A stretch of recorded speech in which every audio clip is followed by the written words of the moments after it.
it really is people first. What is their vision for this firm? Do they intend to expand their product line really for the sake of having a large firm and being the next, you name the bulge bracket that's out there?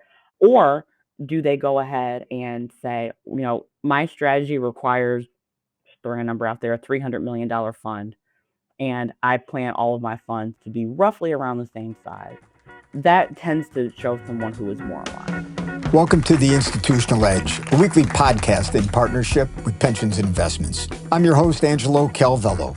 In each 30-minute episode, I interview asset owners, the investment professionals deploying capital, who share insights on carefully curated topics. Occasionally, we feature brilliant minds from outside of our industry driving the conversation forward.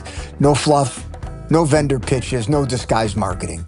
Our goal is to challenge conventional thinking, elevate the conversation, and help you make smarter investment decisions, but always with a little edginess along the way. Welcome to our private market series, in which allocators will share their thoughts on investment strategies, case studies, and approaches to the current challenges in private markets. My guest today is Venus Phillips, Managing Director at the Kresge Foundation, where she's responsible for evaluating investment opportunities and investment managers across all asset classes and geographies. Venus joined Kresge in 2019 as an investment director focused on private markets, including private equity, real estate, and natural resources. Previously, Venus served as the Director of Public Markets at Fiat Chrysler, where she led the investment strategy for the company's pension funds and employee benefit plans. She has held positions with Morningstar, the University of Chicago Investment Office, NextGen Capital Partners, J.P. Morgan Private Bank. In this episode, Venus will share how she's building portfolio resiliency through private markets. Venus, welcome to the show. Thanks for having me, Angelo. Happy to be here. I'm glad you're here. We've had a lot of conversations. We've worked together sparingly, but I've always enjoyed our conversations and our bon ami. So, hey, let's just jump right in. Could you give me an overview of your exposures across the private market spectrum?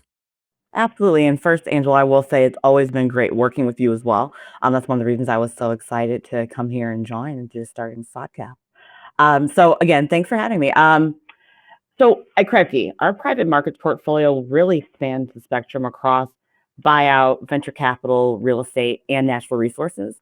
Now, the endowment has been investing in private markets for decades, but the portfolio has really evolved over time. So early on, when our investment function was outsourced to a consultant, so that's, let's say, prior to 20 years ago, it was really in traditional, at risk of using a dated term, but a more appropriate term for what it was at the time, leveraged buyout, focused private equity, as well as core real estate. But over the past 20 years, we brought the investment team in-house. And as we built out the team, we built out a more bespoke portfolio for the endowment as well. And so that allowed us to consider strategies managed by firms that at the time would have been much smaller or more niche, like venture capital or opportunistic real estate. So the goal really with pursuing these strategies by building out our portfolio into managers that we thought could really give us what we needed to build a balanced portfolio that not only delivered strong returns, but also created resiliency across cycles. So let's go just a little bit deeper. This idea of constructing a resilient portfolio through what seems to be strategic private market allocations. I mean, how do you define resiliency as an investment objective? Yeah, so when we think about resiliency, we think about a portfolio's ability to withstand shocks. So adapting to changing environments, but still generating attractive long-term returns. Now, of course, that means that any given individual strategy could be out of favor in a moment, but for us, it really shows up then as diversification across different strategies. Strategies across geographies, we have a higher weight to international strategy than the benchmark in many of our peers. And that's really been intentional across our endowment because we realize that when you're investing in world-class firms and strategies, they're not always necessarily located in the U.S. And then the third piece being across vintage year. You know, it's really difficult to decide when to get in and out of the market. And so keeping an even pace across the vintage years really takes that element of predicting what's going to happen over the course of your investment periods in the first couple of years of the fund. And so we really pursue opportunities that help us have diversification across strategy, geography, and vintage. And I can give real examples of this across some of our asset classes. Real estate and buyout are the ones that stand out most to me. In real estate, we really leaned into general partners who invest across property types and or into multi-use properties themselves. And so for managers who invest across property types, the thought is really that as something goes out of favor, one thing that's been on all of our minds for the past several years is office, for example. You know, people use office differently now. So for our managers to invest in an office, what else can they pivot into in order to be able to maintain the relationship with us, throughout the cycle and still put capital to work, but also be able to drive real value through the opportunities that are attractive today. So a lot of the managers that we are into may have invested in office, but are also now able to look at industrial and look at multifamily, but then also, I'm sure all managers can do that, but we want the ones that have some sort of competitive advantage, whether it's their network, their ability to lease up, but whatever it is that can be applied across each of those property types. And I also mentioned in that real estate example, multi-use. And so with multi-use assets, looking for managers who are really good at activating whatever is attractive in the moment there. So if office is out of favor, or if a certain community needs more retail or more apartment or residential, that they can have someone who knows the community well enough to activate what that community needs. So it's really just a manner of looking for partners who can pivot with their environments, whether it's across property type or across uses within a single property. So that's the real estate example. Going to the buyout example, there we've really emphasized managers that have a disciplined approach to value creation. So looking for operational value add and really steering away from financial engineering. And that can be tricky to do. It's not always obvious with a GP that they're using leverage in order to goose up return. And for many, that really drives their return bridge if you look closely. So it's important for us to perform diligence to understand what is truly driving this manager's returns over time. Because if interest rates shift, in a low interest rate environment, those highly leveraged strategies look really good. But as rates rise, at least over the last couple of years, those strategies start to struggle. And so, really, whether it's in real estate or buyout, with these two examples, just showing that regardless of what's happening in the market, that we have that flexibility and protection, that no single shock derails our portfolio. So you really, I mean, I'm not going to try to summarize what you said, but there's clearly an element in your portfolio design for downside protection. Okay. And you've got, you like the flexibility. And I think you said from your partners, these would, of course, be the GPs you invest in. Do you really look at them as partners? Do you have a strategic relationship that just simply goes beyond, here's my money? Absolutely. We feel that part of that resiliency comes from the quality of those partnerships.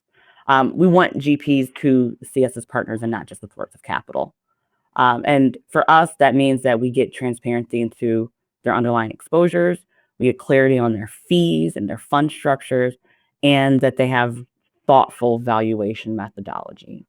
And that valuation methodology piece really comes into play when a manager, for example, is starting to raise a new fund. There are some that we see all of a sudden, if you look at their marketing materials over the past few quarters, you know, they may have had, pretty steady valuations, but then all of a sudden, right before that manager comes back to market, those valuations pop. And so it's as though they're trying to show strong returns, strong valuations while they're fundraising. And for us, if that manager's in our book, it doesn't really give us a good idea of what we truly own. And so that makes it even harder for us to take well calculated risk in difficult environment if we can't trust the marks in our book. And so we want to know what we own so we can better manage our risk budget and really ultimately fulfill our responsibility of meeting the foundation's obligation. And that's why it's so important that managers are aligned with us in that way. So we want ones who care more about building enduring companies and generating real return than doing whatever it takes to rush back to market and raise the next fund. And with this issue of valuation, I mean, if you have a partnership with a manager, with you want to understand, okay, the new marks. Would you speak with them directly and ask them to clarify their marks? Or I mean, it's a partnership. You're telling me. Absolutely. And the more you work side by side and have these conversations with managers, the more I think that it builds mutual trust.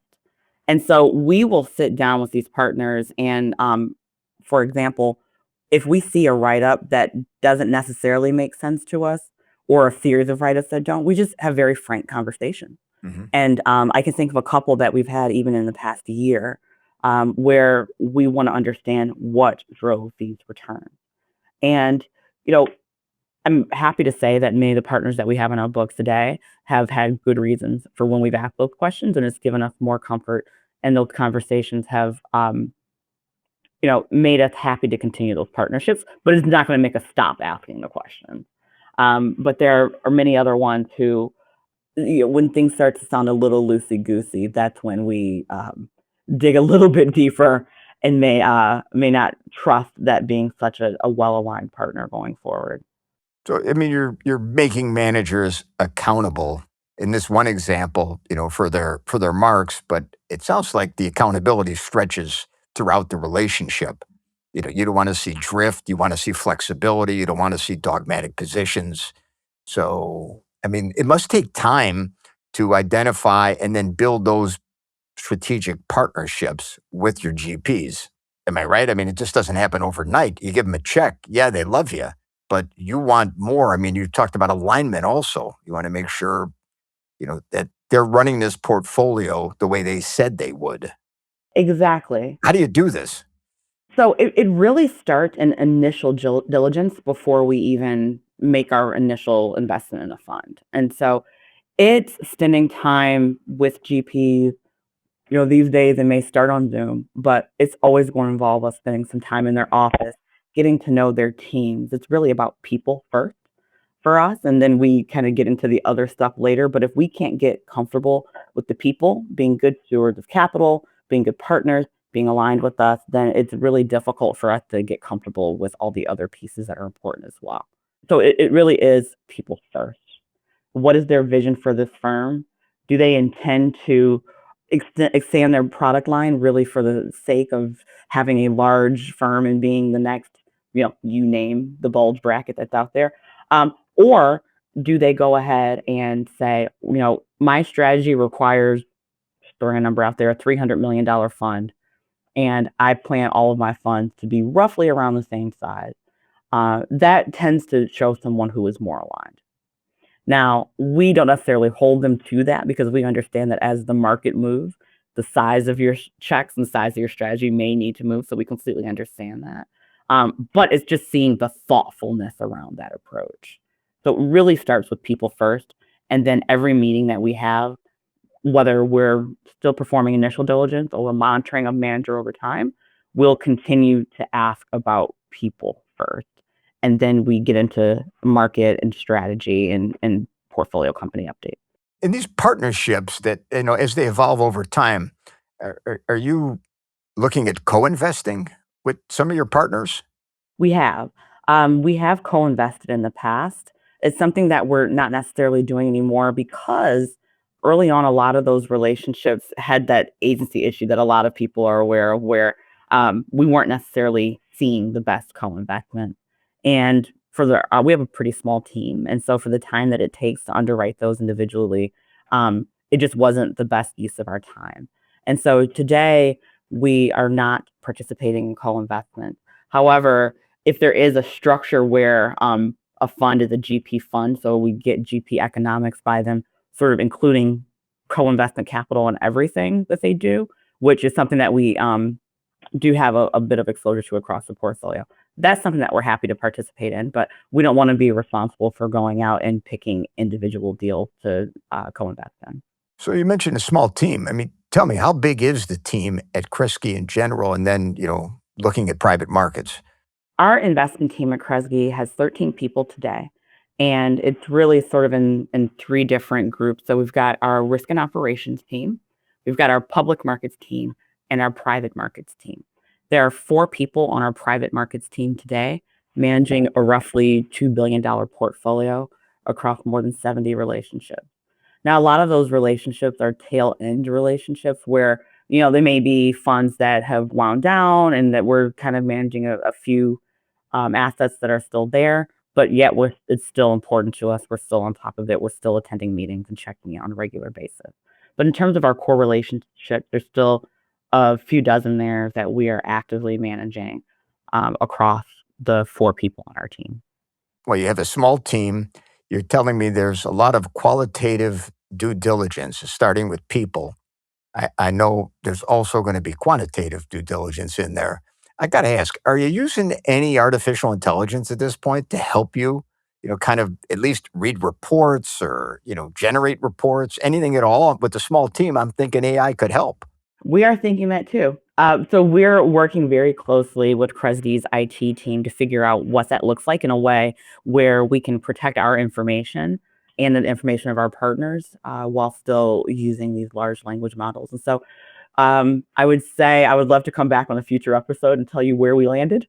But where we stand today, I would say that we're using it to help us kind of know what to look at, to like maybe to see if we had any blind spots and as we're preparing for manager meetings and performing diligence. But in terms of doing more of our quantitative analysis, because we want to protect the information, it's taking time for us to figure out exactly how we want to go about that. But it's something we're actively looking into today. You and your peers face that same issue of data privacy, data security is front and center, especially if you're going to be using generative AI and you're using, kind of public models. So I get that. Let's, kind of go to a hot topic in the private markets area, and that's secondaries. There's been a lot of talk, especially this year, about secondaries. I think I saw a number. It was something like 70 billion had been done in secondaries already this year. They're looking at maybe 200 million total, 200 billion total. What are your thoughts on secondaries? We have participated in secondaries before. We've looked at them on both the LP driven secondaries and the GP driven secondaries. We've looked at being buyers in the market. We've looked at being sellers in the market. We have transacted as sellers in the secondary market for a variety of reasons over the past several years, and so it's something that we may do for rebalancing or for managing our uncalled capital. But in terms of actually purchasing secondaries, we continue to look at that market. If we could find an opportunity to invest with a general partner who may have already been difficult to get into, but now we can get that exposure, or someone who is a high quality GP who we'd like to have more exposure to, but at a reasonable price. Now, over the past few years, while I've been looking into it, that's been difficult to do. Those are either not in the market because nobody wants to get rid of them, or if you have these very large institutions shedding their portfolio. We can think of a couple of endowments who've done that recently over the past couple of quarters. Our hope was that we'd see some of those GPs going off, but as it turns out, those books, they weren't getting rid of their sort of blue chip name necessarily. And so, or at least not the names that we would have hoped to have picked up. And so with that, we continue to look at that market, but haven't participated today. So it's basically opportunistic in the secondary space, and I understand selling for some rebalancing, some liquidity, et cetera. I mean, just in general, looking at secondaries, and we have continuation vehicles now, and do you think the market's going to keep moving towards secondaries more and more? Its companies have been staying private for longer. It's just been a situation where we have a lot of GPs, and this is across all of our peers. It's not unique to Kresge, where they're asking to extend their fund. But yet, at the same time, we've got responsibility for our our organizations that we all work for, whether it's our foundations or universities whom we may work for, that we've got to be able to meet their obligations, meet their spending needs. And so to have capital locked up in companies that haven't had exit events is difficult for us. It's a liquidity problem that's, can be challenging to manage.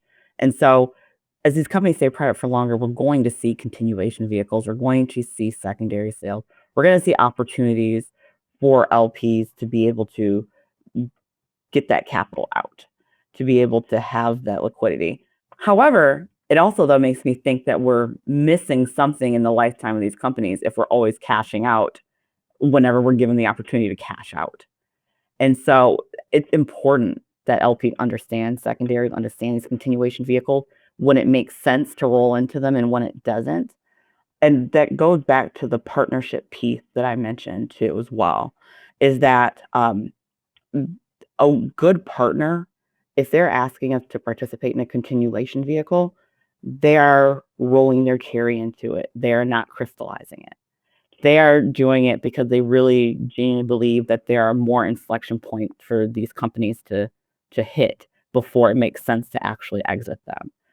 It's not something that they're doing so they can crystallize carry, but still continue to collect fees on these assets. And so that's really important for us to see. And your question about will this persist? I really do believe it will. You have companies now that are raising money out in the private market at market caps much higher than we've ever seen in an IPO. And so if they're going to be able to do that, if there is enough dry powder in the private markets for companies to raise, then there's really not too much incentive to go out and raise in the public markets, where you then have to be more transparent or more beholden to quarterly reporting and all that it takes in order to list with a private company. Excuse me, as a public company, Embedded in that comment, you were talking about how you'll speak with your colleagues, in terms of opportunities. Do you also speak with peers and see what they're looking at? Maybe specifically secondaries, but also just in general across your private markets book. Absolutely. There's a few peers a few peer organizations that we tend to just naturally come across. They're like-minded organizations, so we'll find ourselves in a lot of the same funds that they're invested in. But in order to avoid groupthink, we also try to leverage our own networks as well with people who might be outside of that group that we just naturally run into. So this can happen at conferences. This can happen by doing reference calls, for example, as we're underwriting a new GP. If I reach out to another peer organization to do a reference call, I'll ask them, what else are you working on?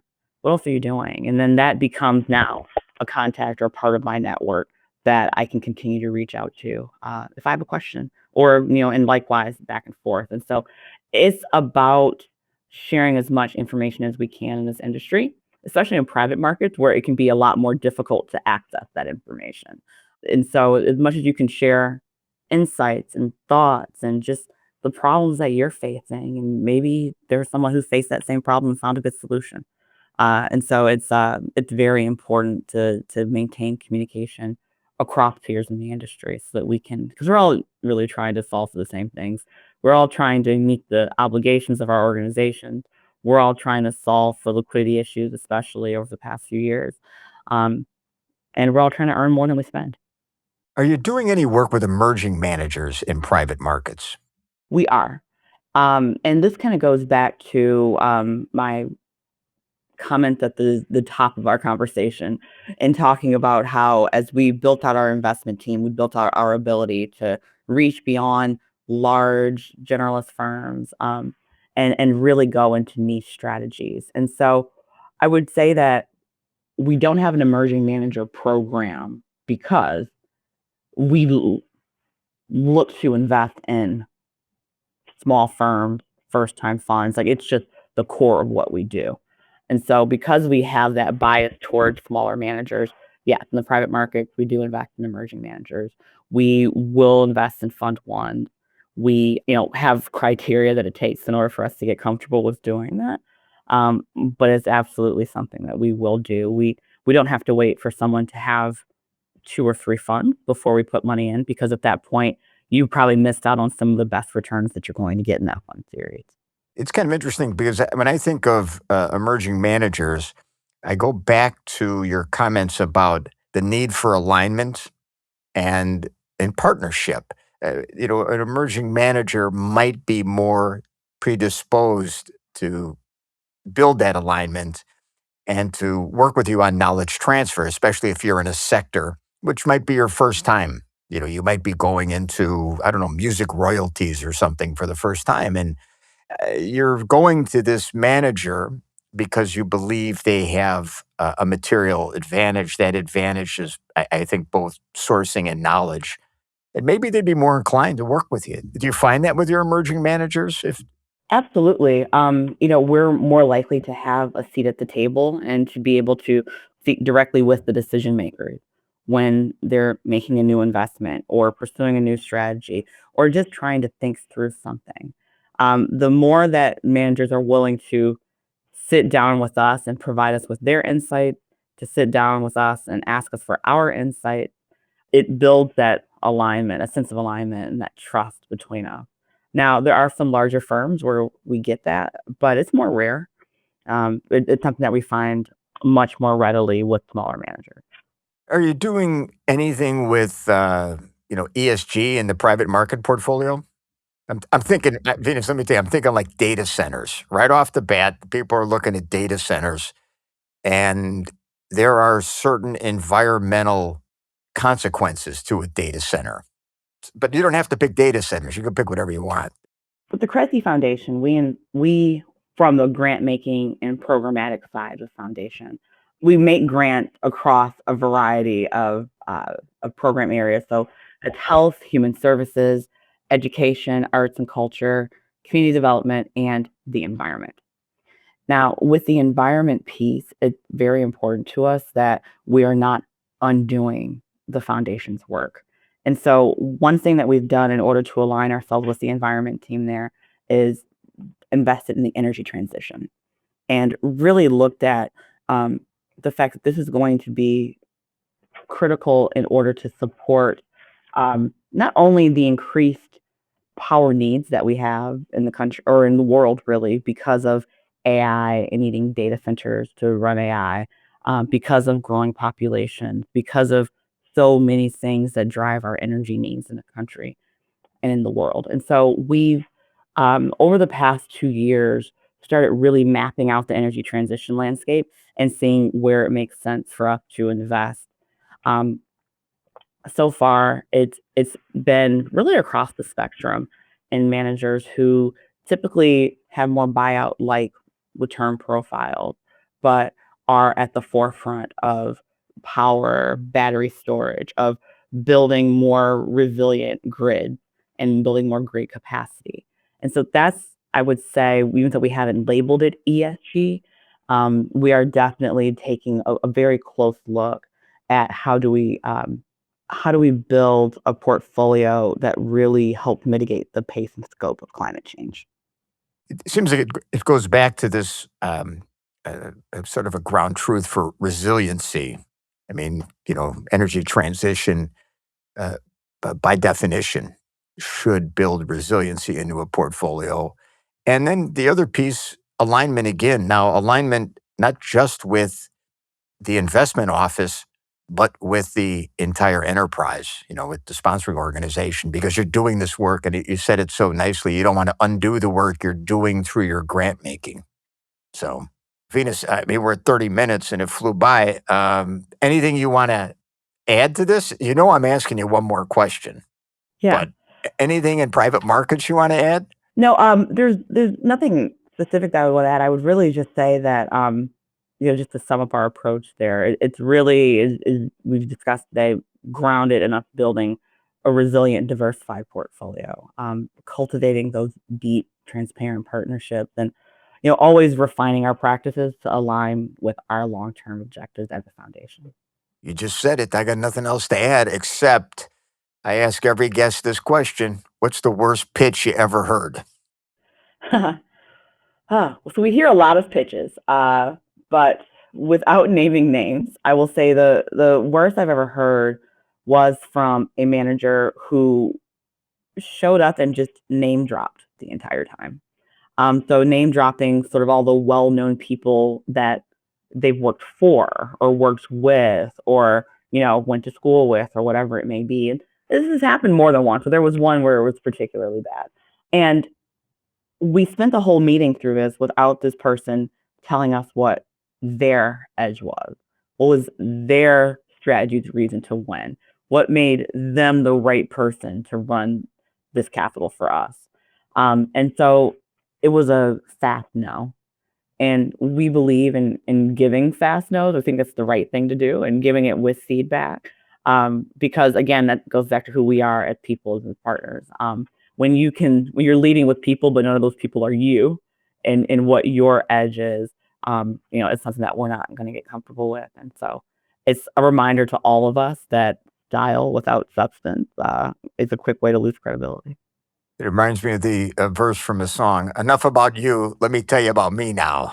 I mean, well, and the hard part is, I know from a sales side, people work so hard to get in front of you and your team, and then they kind of trip over their own shoelace by saying, these are the people I know. This is my background. I mean, we all know the same people at the end of the day, but Exactly. Well, Venus, this was great. I appreciate you taking the time. I've enjoyed working with you. We worked, of course, with Jim Dunn down at Verger. We had that ESG committee where we had a chance to learn a little bit about ESG.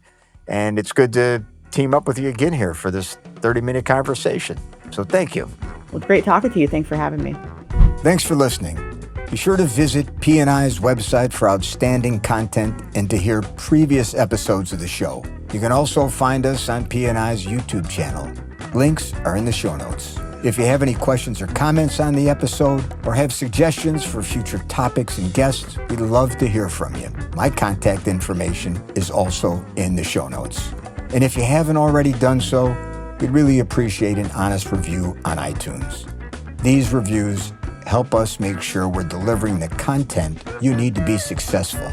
To hear more insightful interviews with allocators, be sure to subscribe to the show on the podcast app of your choice. Finally, a special thanks to the Northrop family for providing us with music from the Super Trio. We'll see you next time. Namaste. The information presented in this podcast is for educational and informational purposes only. The host, guests, and their affiliated organizations are not providing investment, legal, tax, or financial advice. All opinions expressed by the host and guests are solely their own and should not be construed as investment recommendations or advice. Investment strategies discussed may not be suitable for all investors as individual circumstances vary.